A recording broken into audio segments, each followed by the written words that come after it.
Good morning बच्चों। आज मैं आप सभी को क्लास 12th मैथ की क्लास में प्रश्नावली 4.4 के अंतर्गत क्वेश्चन नंबर 2 से पढ़ाऊंगा। देखिए बच्चों, 2 का 1 आप लोग स्वयं हल कर लीजिएगा। सेम इसी प्रकार का क्वेश्चन नंबर 2 है। मैं क्वेश्चन नंबर 2 आपको बता देता हूँ। देखिए क्वेश्चन नंबर 2 में दिया गया है सारणिक है जिसके एलिमेंट्स हैं 1 0 4 3 5 -1 0 1 2।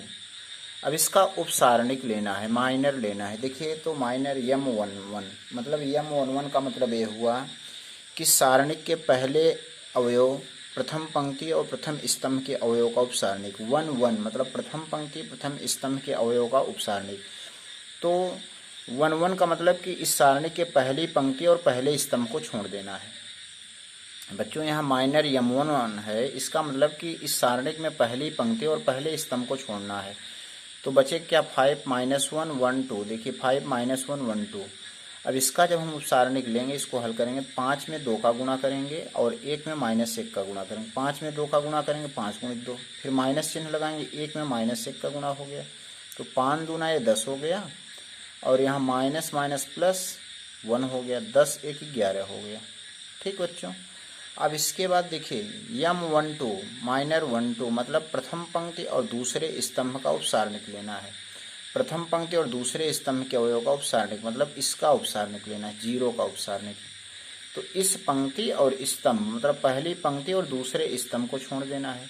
जब पहली पंक्ति और दूसरा स्तंभ छोड़ेंगे तो यहाँ बचेगा 3 -1 0 2, 3 -1 0 2।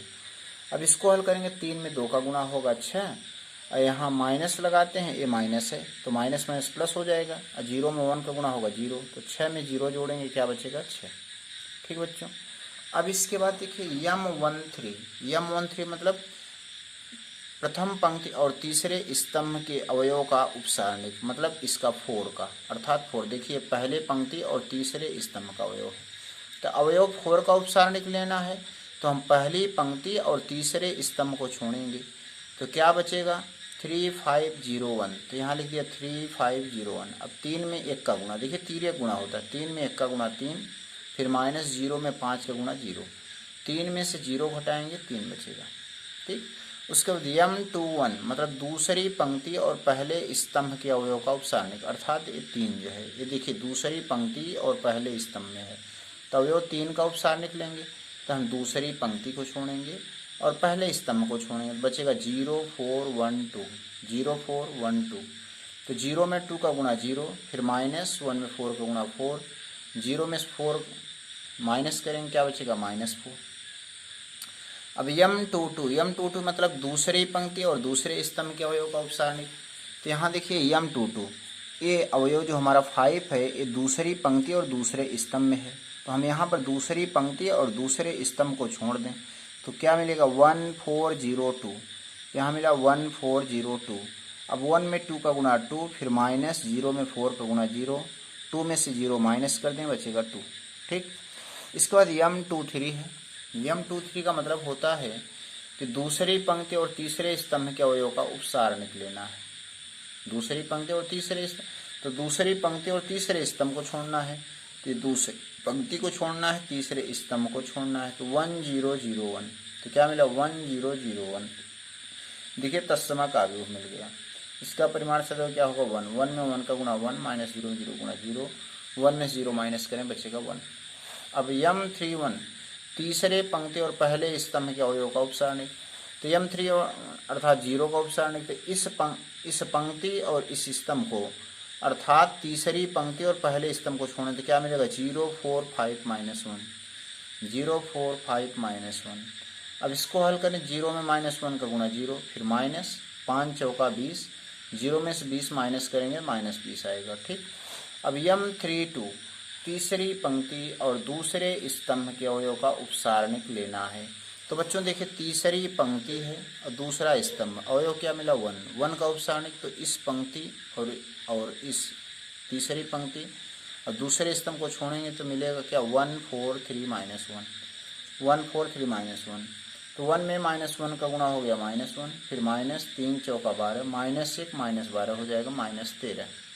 ठीक, इसके बाद है m33 तीसरी पंक्ति तीसरे स्तंभ के अवयव का उपसारणिक लेना है। Minor of 3 3 m 3 3। तो देखिए अब यहाँ पर हम तीसरी पंक्ति तीसरे स्तंभ को छोड़ेंगे। ये देखिए तीसरी पंक्ति और तीसरे स्तंभ को छोड़ेंगे, बचेगा 1035 तो 1035 बचा। 1 में 5 का गुणा 5, -3 में 0 गुणा 0, 5 में 0 घटाएंगे 5 आएगा। अब इसके बाद सहखंड, देखिए बच्चों सहखंड का जो फार्मूला है, जैसे A11 लेना है, अब इसको सहखंड बोलते हैं, कोफैक्टर। तो A11 लेना तो -1 की पावर में 1 + 1 और M11 वही रख देंगे जो मैं निकाला हूँ M11। तो -1 की पावर में जब 1 1 2 रहे होगा तो एक प्लस चिन्ह आता है यहाँ पर। जब -1 पर समघात हो तो इसका मान क्या होता है, धनात्मक होता है, पॉजिटिव वैल्यू +1 होता है। अगर -1 पे विषम घात हो तो उसका मान -1 होता है, तो इसका मान +1 हो गया। और M11 का मान आया है 11, क्या आया है 11, तो हो गया 11 में 1 का गुणा क्या हो गया 11। उसके बाद A12 निकालेंगे, A12 निकालेंगे तो -1 की पावर 2 1 3 क्या होगा -1 होगा। भाई विषम घात है, -1 में विषम घात, इसका मान -1। और M12 का मान है 6, तो -1 में 6 गुणा करेंगे -6 हो जाएगा। अब इसी प्रकार देखिएगा A13 तो -1 की पावर में 1 + 3 और M13 रखेंगे तो -1 पर पावर क्या है 3 1 4 समघात, तो इसका मान +1 और M13 का मान है 3, तो 1 में 3 का गुणा हो जाएगा 3।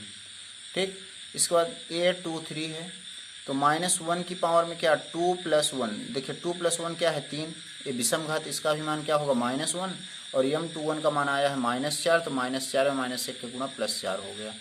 इसके बाद है A22 तो ये हो जाएगा -1 की पावर में 2 + 2 अर्थात 4 जो कि समघात है, तो इसका मान होगा +1 और M22 का मान है यहाँ 2, तो 1 में 2 का गुणा करेंगे हो जाएगा 2।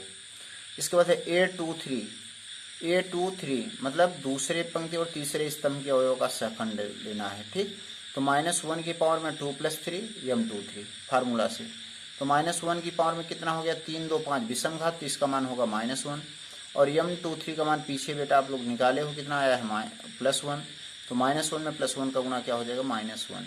अब इसके बाद है A31 अर्थात -1 की पावर में 3 + 1 M31, -1 पर समघात है तो इसका मान +1 और M31 का मान आया है -20, तो -20 में +1 का गुणा करेंगे -20 ही आएगा। ठीक, अब A32 मतलब -1 की पावर में 3 + 2 और M32, तो -1 की पावर पर विषम घात है तो -1 आएगा और M32 का मान है -13, तो -13 में -1 का गुणा करेंगे तो +13 आ जाएगा। ठीक, अब A33 तो -1 की पावर में 3 + 3 और M33, -1 पर समघात इसका मान +1 और M33 की वैल्यू आई है 5, तो 1 में 5 का गुणा करेंगे आएगा +5।